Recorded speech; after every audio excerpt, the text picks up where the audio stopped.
Today we're going to be reacting to a video by HopperoMMA. Is the UFC finally making a comeback? I have not watched this video by HopperoMMA, and typically I'm up to date on his video, so I thought, why not? Let's make a reaction video to it today as somebody who is very happy with the UFC, and a lot of people seem happy with it in general. We're on a nice, there's like 7, 8 UFC cards in a row. People aren't going to be talking about the UFC going downhill, the UFC dying, things like that. I'm excited to talk about some UFC today. Hello, everybody, and welcome back to another video. If you're new here, my name is Kyle. I'm your guy between the YouTube channels. Please go show Hoppero some love in the pinned comment description down below. Let's hear what he has to say about the UFC. Fellas, I feel like the UFC is making a bit of a comeback in the second half of 2025. Like, if you go back to January to May of this year, this was the Great Depression of the UFC. I made multiple videos on this saying about the UFC potentially going downhill. Yeah, and I know a lot of people had problems with the UFC. I had my fair share of problems as well, but I wasn't like on the UFC's dying, the UFC's going downhill train. There needs to be some major changes within the UFC. We just had more Apex events than usual. The title fights could have been a little bit better, but still, like, in my opinion, a lot of the fights still delivered, but there definitely was things to fix about the UFC. And how they're fucking up 2025, I mean, first of all, we had no mega fights for pay-per-view headliners like we expected. I thought 2025 was going to be the year of mega fights, and the first half of this year was pure disappointment. We kicked off the year with Makhachev and Moicano, which was an astronomical mismatch, obviously. But that's because of the short notice replacement. That's all Armin's fault. Armin and the Nina drama curse. Was supposed to be Makhachev versus Sarukian, but obviously Sarukian pulls out last minute. We get this fight, which even though it was the best he could have done for the first pay-per-view headliner, astronomical wrist match, not a big fight. We then had I wish that I could remember the entire cards for it though, because I'm somebody who's typically pretty easy to please when it comes to UFC. I love the stacked cards, don't get me wrong, but I was still enjoying watching all of the fights throughout the entire year so far. But Strickland Duplessis, yeah, I didn't really expect this fight to go that different, though, because it says boring-ass rematch, which he's going to get into. Breakers versus Strickland 2, which was a boring-ass rematch, a massively disappointing rematch. Strickland didn't do anything in this fight. He looked awful out there. I mean, I think most people wanted to see Chimaev get the shot before Strickland got a rematch anyway. And to make things worse, I mean, this was also the worst card in modern UFC history. I made a video on this earlier on this year. I'd have to go back and think about, like, what else was on the card. I just don't recall. But for the main event of Sean Strickland and Dricus Duplessis, I'm a big fan of keeping my expectations in check. My expectations were absolutely in check for this fight, so I didn't find myself being disappointed. I kind of expected the fight to go a little bit like, a little bit like the first one. It was a little bit less exciting than the first one, but I wasn't getting too hyped up about that. If the card sucked, I don't remember all the other fights on the card, but if the card sucked, I wasn't expecting too much from it. I just sat down, watched UFC, made a day of it. Then I don't get disappointed, but I feel like a lot of UFC fans, and I'm not saying this about Hoppero, I feel like a lot of UFC fans expect way too much from a bunch of cards, and a lot of that can be fixed by watching a lot of prelims, because the prelims oftentimes deliver on a lot of UFC cards, or the early prelims especially, people when they have something to fight for. As well, this, in my opinion, was the worst pay-per-view in modern UFC history, so we're already on a bad start to the year. We then had Poatan and Ankalaev, which was an awful fight. I'm hoping this weekend's going to be different, but yeah, the fight was awful. Yeah, but how many people are calling it an awful fight because they wanted Alex Pereira to win, and they're used to Alex Pereira, knocking people out? The fight definitely wasn't like super entertaining or anything like that, but I wouldn't say like it was awful, honestly. Nothing from Poatan on the feet. His output was, atrocious. Ankalaev didn't really do anything either apart from one big shot against Poatan, so this was an awful fight compared to what we expected. We then had Volkanovski versus Lopez, which I'm going to be honest, that was a great fight, great card. First great card we had of the year, even though it did feel like a bit of a second place trophy because they're only fighting for the belt because Ilya had left the division. Yeah, that's always tough when the champion takes off, eh? Because everybody's just going to say, oh my god, so it's the fight between Ilya Toporia's two sons. And there's really nothing that you could say about that, right? But I love Volk. I love Diego Lopez. I thought that was a fun fight as well. And I can't believe I was fully expecting Volkanovski to just get floored because of his chin. And then we also had Bilal and JDM, which again, it was a bit of a weak card, but it was a great fight. Oh, I had to go back and watch that fight, man, because I had a wedding to go to on that card. I was really excited for that one, but unfortunately I missed it. If you look at the first half of 2025, most cards were awful. There was 0 super fights, and the only 2 fights that actually delivered for pay-per-view main events were Volkanovski and Lopez, and Muhammad and Deadly Madlena. So now, to be honest with you guys, I don't really care that much about a main event delivering. It's just the overall card. Was the card entertaining? There's bound to be a couple bad fights. If it's a main event, it's a main event. Doesn't matter to me. Another big issue. We had no mega fights. We thought this was going to be the year of the mega fights, and we didn't get any for the first half of 2025, or even any announcements. I think the second issue was the Apex card crisis. We had yes. Okay, I've gone on record saying that I do like the UFC Apex, and I would much rather have a event at the UFC Apex than no event at all. I did think that the UFC was going to the Apex way too much, but I've actually changed. I don't want to say I've changed my mind. I've just understood people a lot more when they talk about, like, I do not want to watch fights at the Apex, because now that we're regularly back in arenas again, I kind of forgot, like, how much better consistently that is. And I know I always thought it was better, don't get me wrong, but I don't mean to say this in one of those, like, you know, the ways that some people do. You know, when I say I'm a hardcore MMA fan, I know that has a little bit of like a people view that a certain way, but I truly am a hardcore fan of MMA. I enjoy the display of martial arts. I can watch Dagestani wrestling and enjoy it, that type of thing. You know, I'm easy to please when it comes to MMA personally. That's why I didn't mind the UFC Apex, but I understood people a lot more now that were out of the UFC Apex. I kind of forgot what it was like to regularly have this many exciting cards in a row. So many Apex cards to kick off 2025. We had 8 weak and forgettable Apex cards. That's essentially 8 weeks of shitty UFC cards, and the vast majority of them were memorable. There were a couple of good finishes on there, there were a couple of highlights, a couple of good main events, but you know what an Apex card like? It ain't stacked. The main event's usually quite weak, and we had quite a few awful main events as well in there as well. So we had 8 weeks of Apex cards to kick off the year, which we didn't really want to do. I mean, look at some cards that we actually had, like the Blankfield versus Barber one, where Blankfield pulled out, or Barber pulled out, I mean. Or, you know, Emmett versus Murphy. Look at these cards that we actually had in the UFC. These are real UFC cards. I understand why people would be disappointed in that, but as somebody who is, like, again, a hardcore fan of MMA, I'm familiar with just about every single fighter on the vast majority of these cards. I get excited for these types of matchups. Would I like to see more name value? Yes. I couldn't wait to watch Cap versus Almabayev. I couldn't wait to watch Charles Johnson on the early prelims. I always love watching Charles Johnson. Chepe Mariscal, one of the most underrated fighters ever. I fully expect him, to have a great career one day. Barlow versus Patterson I was excited for as well. Like, Hyder Emil versus William Gomez? Guys, yeah, to me, this is a great card. And that's why I wasn't on the train with people. Okay, hang on. It's a great card to me specifically. Could it be better? Yes, but I was very excited to watch this card in particular, but I'm sure I could say the same thing about a couple other cards. They're just not stacked for the casual audience. In 2025, so I feel like the Apex card crisis, the continuation of awful cards in the Apex kind of, you know, kicked off the year to a bad start. Also, and before we get into the third point over here, it's very important to acknowledge that I do understand why people would have a problem with a card like that. I just don't want to come off as that guy who's like, oh my god, yeah, oh, guys, I'm so hardcore.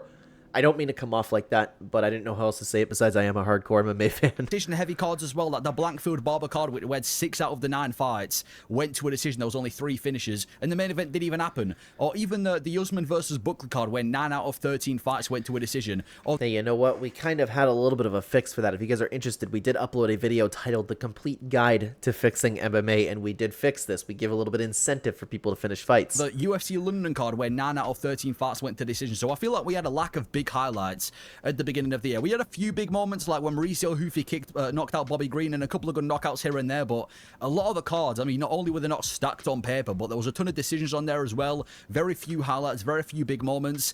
But I feel like now it's had a bit of a comeback. I feel like since UFC 315, every big card has been great, like UFC 316, for example. But they've also been stacking the cards a lot more. It's just, more people get excited about the name value, right? Not everybody is like a pure martial arts fan. People like to see scraps between big names. Like, look at this entire card here. This card is phenomenal. It's phenomenal. Well, it was a stacked card. Everybody was hyped up, but it actually performed pretty well. It was a great pay-per-view. UFC 317, card of the year, I think. Yeah, this is also a phenomenal card as well. Like, look at the just the name value on the card in general. And just, you know, some matchups are going to be bangers no matter what. This is the best card we've had in 2025. That was a sick card. The one after that, UFC 318. There's a couple of critiques that UFC 318 weren't stacked enough, but every fight ended up being a banger. And I feel I don't think this card's not stacked enough. Dude, this card is great. I was not on the train, guys, for everybody complaining about this pay-per-view. Every single fight I was looking forward to pretty well. Like, let's see if there's anything that I wasn't looking forward to. No, I was even looking forward to Carly Judice. I love watching Carly Judice fight. I was looking forward to every single fight on this card. Before you say it, yes, even Neil Magny. I'm a big Neil Magny fan. Like it was kind of overhated on anyway. UFC 319, same thing. Stacked and performed well. I think there's a few people disappointed with the main event, but it was... I know, but that's another thing that people need to fix too. That's another thing that people need to fix. Just because the main event was lackluster and disappointing does not mean the card was shit. A lot of people have that mentality because it's the most recent fight that they watched, and like they left the card on kind of a stinker. Still a super fight, and it's still the entire card overall performed pretty well. Yep. And every other card that we've got coming up, UFC 320, sick card, that's stacked to bits as well. UFC 321, the return of Tom Aspinall, that's a decent card too. And then we've got the super fight, Della Maddalena versus Makhachev. So I feel like now we've actually got things to look forward to. And since UFC 3 and the cards are just more stacked in general, like the Pereira card delivered massively in my opinion as well. 15, since the beginning of the year, we're actually starting to get these big fights. And also the vanishing of Apex cards. I can't be the only one that's noticed that the UFC quality have got better since the vanishing of Apex cards. I mean, since May 31st and November the 1st, we've only had 2 Apex cards in that massive period of time. And I forgot again how noticeable it was when the Apex cards are kind of like taken off. It's very, very interesting, man. Which must be some sort of record for the UFC. We've been going all over the globe. We've been to France. We're going to Brazil. We've been to Australia. We're going to Canada. We've been to China. So it seems like the UFC, since since halfway through this year, we've finally been going to international places. We've finally been going in around the country, or not around the country, but around the world, and we've finally got rid of the Apex, and we started to stop going to the Apex, which again, it's coincidental how we stopped going to the Apex and the quality of the UFC gets better as well. I mean, there were 17 Apex cards in 2024 until November. There's only been 9 this year so far, and the vast majority. And that's awesome. And I hope that they don't get complacent in 2026 with the Paramount Plus deal, because they got a lot of money for a long time with that. So I'm hoping we don't get a lot of lazy Apex cards. Majority of them would be for May, which again kind of reinforcing my point that the UFC is actually starting to get better this year. And Dana White did say that he's trying to get rid of the Apex cards anyway. But I love Dana White, man, but I don't trust him anymore with a lot of stuff that he says. Sure, if he stuck to his word. But anyway, improved matchmaking as well. I made multiple rants earlier on this year about the matchmaking, the weak matchmaking that the UFC do, but I can't really critique them anymore. Like the fights we've got coming up are actually good. Like Gamrot being actually a decent replacement for Oliveira now that Fiziev's pulled out, or Tyra versus Moreno. Perfect title eliminator to make in the flyweight division. I think that's going to be. And guys, how often have I been saying it for those of you who regularly watch the channel with the full card breakdowns? How often have I been saying throughout the video multiple times? Again, like this. Again, excellent matchmaking by the UFC. This is a very interesting fight. Something along those lines. They've been doing a great job with the matchmaking. The main card of UFC 323, the super fight that we actually asked for, that they've actually delivered, Shevchenko versus Zhang Weili, another massive fight, or even like a Protes versus Edwards, another sick fight, or Yuri versus Roundtree, fight of the year contender, probably should have been a main event, but still regardless. And some of the other cards we've had in the past couple of weeks, like Silva versus Lopez, perfect main event, great matchmaking by the UFC. Ulberg versus Reyes, great kind of title eliminator in the light heavyweight division as well. And I feel like the matchmaking, and they brought in a lot of fights that really matter, and just the matchups in general are supremely interesting. And that's why I've never loved making the breakdown videos more, guys, because these fights are fun to talk about, fun to look forward to, and they oftentimes have been delivering. It's finally starting to make sense in the UFC. The more fights that the UFC announce, the more I actually kind of, I'm actually getting along with it, and I'm not really sat here critiquing all the big fights anyway. And we're actually finally getting some mega fights as well. That was one of the big things we thought we were going to get in 2025, was some mega fights, and we've got a few. Maddalena versus Makhachev. I assume this is going to be the big mega fight of the year, and even though people wanted to see Topuria Makhachev, I'm more than happy with this. You've got the undefeated in the UFC defending champion, stylistic nightmare for Makhachev in JDM, who just beat the brakes off of Bilal Muhammad, against pound for pound number 1 Islam Makhachev, moving up a weight class to chase a second belt. Both guys. Very well said so far. I thought he was done. Sorry for the quick pause there. Guys on massive running streaks. This is as close you can get to a super fight. The only reason people are saying that Topuria fight is better is because Topuria's a bigger star, and No, I honestly do think that the Topuria fight would have been better. Ilia Topuria coming up and beating Islam Makhachev instead of going up there and just like flooring Charles Oliveira the way he did. It would have been a bigger statement if he would have came up and knocked out Islam Makhachev, who is arguably the greatest lightweight of all time. I know there's a conversation to be had there, but pound for pound number 1, one of the best fighters of all time. But this is almost as good in my opinion.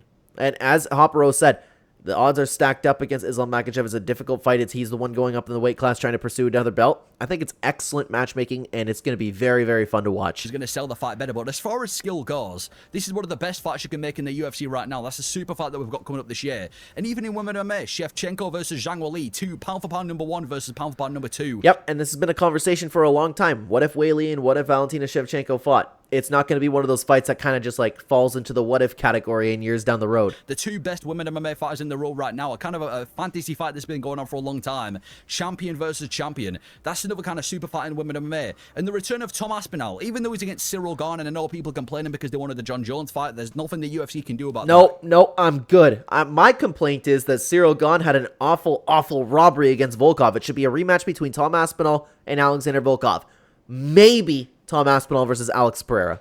And I'm happy to see Tom Aspinall back in action, or even some likely announced fights. Amanda Nunes versus Kayla Harrison. Probably going to be one of the biggest fights in women MMA. That's probably going to be announced for UFC, probably not this year, but early next year.